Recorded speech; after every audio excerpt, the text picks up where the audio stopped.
Somatic reflexes are the rapid, predictable, and automatic responses of skeletal muscle to changes in stimuli. All reflex arcs include sensory receptor, sensory neuron, integrating center, motor neuron, and effector. Other characteristics or combination of characteristics differentiate types of reflex arcs from one another. The simplest of reflex arcs have a single synapse between the sensory neuron and a motor neuron. These reflex arcs are referred to as monosynaptic. Within the integrating center, one or more association neurons relaying messages to other association or motor neurons. In that case, the reflex arc is polysynaptic. An ipsilateral reflex is one that has the sensory neuron entering and a motor neuron exiting on the same side of the integrating center. On the other hand, when the sensory neuron enters the integrating center on one side and the motor neuron exits on the other side, the reflex arc is considered contralateral. When the sensory neuron exits and sends impulse that activates association neurons in several segments of the spinal cord, the reflex arc is considered intersegmental.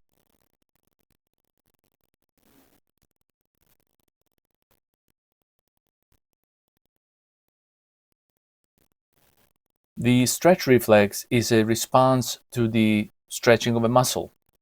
It is monosynaptic and ipsilateral. Stretching stimulates receptors in the muscle spindle of the agonist stretching muscle. One or more action potentials are generated by the receptors and propagate along the axon of the sensory neuron in the spinal cord. The sensory impulses directly excite a single motor neuron, leading to the agonist muscle. The sensory impulses also stimulate an inhibitory association neuron in the spinal cord. In turn, this interneuron inhibits the motor neuron, leading to the agonist opposing muscle. Reciprocal innervation results when the stretching agonist muscle contracts and the opposing antagonist muscle relaxes. In addition, conscious proprioception information is relayed to the cerebrum from the muscle spindle receptors. The stretch reflex prevents injury due to overstretching of muscle.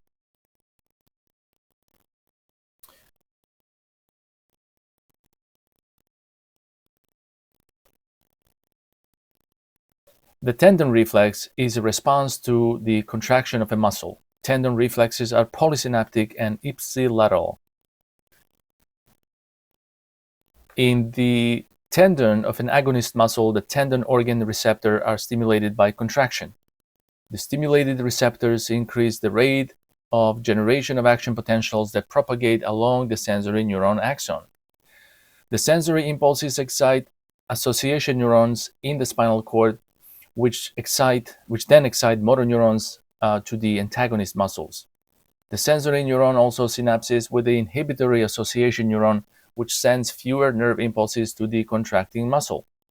This reciprocal innervation provided by the tendon reflexes or tendon reflex causes the contraction or contracting agonist muscle to relax and the opposing antagonist muscle to contract.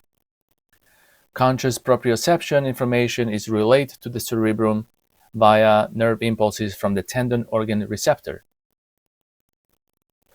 The tendon reflex prevents injury due to excess muscle tension or overcontraction.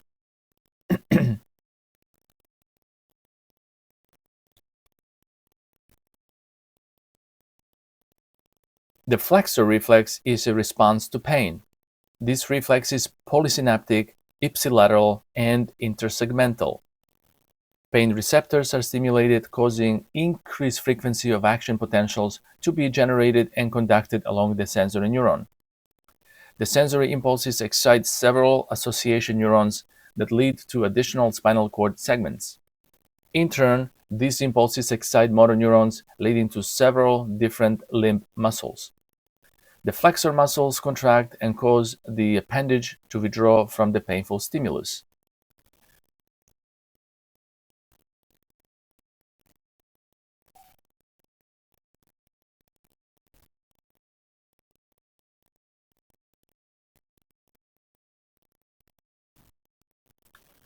The crossed extensor reflex helps your body maintain its balance when it has been disrupted, often as a result of a flexor reflex arc.